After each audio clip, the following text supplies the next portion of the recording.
गुन्हेगार निवडणुका लढवत आहेत पुण्यामध्ये. तर गुन्हेगार पुण्यात निवडणूक लढवतात. ज्या पक्षाने तिकीट दिली त्यांना विचारलंच पाहिजे. निवडणूक ही विकासाच्या मुद्द्यावर झाली पाहिजे. मी निलेश गायवळला भारतातनं बाहेर जाण्यासाठी मदत केली. का व्यासपीठावरती यावं, त्यांनी पूर्णपणे हे सिद्ध करावं.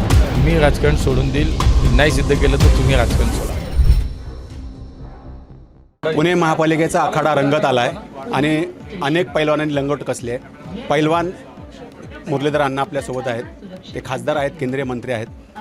पुणे महापालिकेच्या निवडणुकीत वैयक्तिक आरोप सुरू झालेत आणि भारतीय जनता पक्षाकडून सगळ्यात जास्त तोप डागली जाते ते अण्णांकडून आणि समोरच्या बाजूने अजितदादा पवार, म्हणजे पवार विरुद्ध मोहोळ असा सामना रंगतोय का, हे सुरुवातीलाच आपण हे जाणून घेऊ अण्णांकडून. नाही, मला असं वाटतं त्यांचा पक्ष आहे, माझा पक्ष आहे. वैयक्तिक कुठंच काही नसतं. ते शेवटी एक या राज्यातले सिनियर नेते आहेत, त्यामुळे वैयक्तिक मी त्यांच्याबद्दल कधी स्वतःहून काहीच बोललेलं नाही. आणि शेवटी स्थानिक स्वराज्य संस्थेच्या निवडणुका या स्वतंत्रपणे ज्याला जिथे शक्य होईल युती करा, नाही तर स्वतंत्र लढा, असे प्रदेशाकडनं राज्यस्तरावरच्या नेतृत्वाकडनं आम्हाला सांगण्यात आलं होतं. त्यामुळे नगरपालिकेच्या निवडणुकीतसुद्धा आम्ही वेगळे लढलो आणि आत्ताही आम्ही वेगळे लढतो आहे. त्यामुळे शेवटी हे युद्ध आहे. निवडणूक म्हणजे युद्ध असतं. त्या आपापल्या पद्धतीने जो तो लढतो, तसं आम्ही आमचं चालू आहे. पण दादा थेट तुमच्यावरती आरोप करतायत की तुम्ही प्रेम दिसतंय दादांचं, कारण तुम्ही निलेश गायवळला भारतातनं बाहेर जाण्यासाठी मदत केली असं त्यांचं दादा. म्हणणं आहे. मी त्यांना सांगितलं ना की कुठेही एका व्यासपीठावरती यावं, त्यांनी पूर्णपणे हे सिद्ध करावं. मी मगाशी सांगितलं, आत्ताही सांगतो, मी राजकारण सोडून देईल, नाही सिद्ध केलं तर तुम्ही राजकारण सोडा. दादांनी म्हणून आता मुद्दा हा आहे की विकासासाठी असं त्यांनी याआधी सांगितलं होतं. काँग्रेसने विकास केला असं म्हणतायत, मनमोहन सिंगाच्या काळात मेट्रो आली असे म्हणतायत, आणि विकासासाठी आम्ही आपल्यासोबत म्हणजे भाजपसोबत आला असं त्यांचं मत होतं. मग नेमकं कुठल्या विकासासाठी ते आपल्यासोबत आलेले होते आणि आता ते का दुरावले? नेमकी विकासाची मला व्याख्या वाटतं विकास करत होते तर मग आमच्यासोबत यायची आवश्यकता काय होती? आम्ही विकास करतोय म्हणून आमच्यासोबत आले, हे पहिलं स्पष्ट समजून घ्या. आणि दुसरं, मनमोहन सिंगांनी मेट्रो आणली पुण्यात का मोदीजींनी? 2 लाख पुणेकर आज मेट्रोने प्रवास करतात. या 2 लाखातल्या एका माणसाने तरी सांगावं. कुणालाही विचारा तुम्ही 2 लाख की मनमोहन सिंगांनी आणली, एका माणसाने. तुम्ही 2 लाख लोकांना विचारा. आता इथं पण बसलेत पुणेकर, मोदीजींनी आणली का मनमोहन सिंगांनी मेट्रो आणली पुण्यात? बस. आता हे तर काही माझ्या संबंधाने ओळख नाही आमची. बाजूलाही तुमच्या नागरिक बसलेत, विचारा. मला वाटतं हे पुणेकरांना माहिती आहे. त्यामुळं दादा काही बोलले तरी ते न पटणार का, तर मुद्दाच नाही राहिला काय. पण दादा थेट तुमच्यावरती आरोप करत असताना तुम्ही मात्र खूप सावध भूमिका घेताय. त्यांच्या मुलाच्या जमीन घोटाळ्याच्या संदर्भात कोणी भाष्य करत नाही भारतीय जनता पक्ष. महेश लांडगेंनी तेच पिंपरी चिंचवड महापालिकेच्या निवडणुकीने मांडली. तुम्ही त्याच्यावर का बोलत? मला वाटतं निवडणूक ही शेवटी विचारांवरती झाली पाहिजे. निवडणूक ही विकासाच्या मुद्द्यावर झाली पाहिजे. निवडणूक प्रगतीच्या मुद्द्यावर झाली पाहिजे. त्या शहराच्या भविष्यावरती झाली पाहिजे. त्यामुळे वैयक्तिक पातळीवरती जाण्याची काहीच कारण नाही. म्हणून मी कधीच बोललो नाही, मला बोलायचंही नाही आहे. निवडणूक वैयक्तिक पातळीवर जाते, पण शहरातले प्रश्न माझ्या राजकीय जीवनाच्या सगळ्या प्रवासात मी महापालिकेच्या निवडणुका लढलो, मी लोकसभेची निवडणूक लढलो. मी कधीही माझ्या समोरच्या उमेदवारावरती वैयक्तिक कधीच टीका केली नाही, बोललो सुद्धा नाही. माझ्यावर खूप वेळा झाल्या. तुम्ही लोकसभा पण पाहिली आहे, तुम्ही महापालिका निवडणूक पाहिल्या, आत्ताही पाहताय. पण मी कधीच वैयक्तिक कुणावरतीच बोलत नाही. पुण्यातले जे प्रश्न आहेत, पुण्यात पाणी प्रश्न गंभीर होत चालला आहे, पुण्यातले कचऱ्याचा प्रश्न गंभीर आहेच, रस्त्यांचा वाहतुकीचा प्रश्न गंभीर आहे, त्यावरही भाष्य न करता वैयक्तिक आरोपात प्रत्यारोप करून जनतेचा वेळ वाया जातो असं वाटतंय? नक्कीच आहे. मला असं वाटतं तुम्ही त्याच मुद्द्यावर बोललं पाहिजे.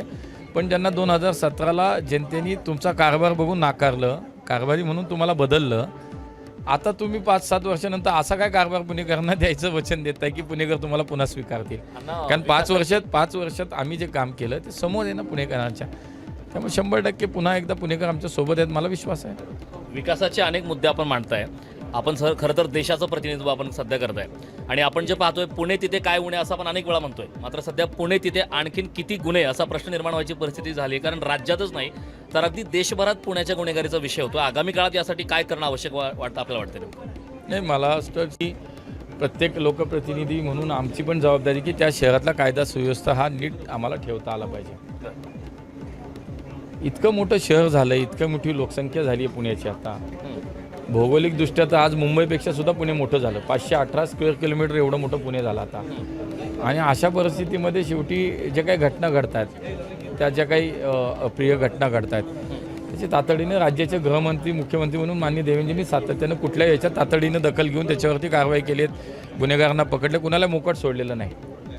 पण एखादा विषय झाल्यानंतर मी माझ्या शहराची बदनामी किती करतो हा विचार प्रत्येकाने केला पाहिजे.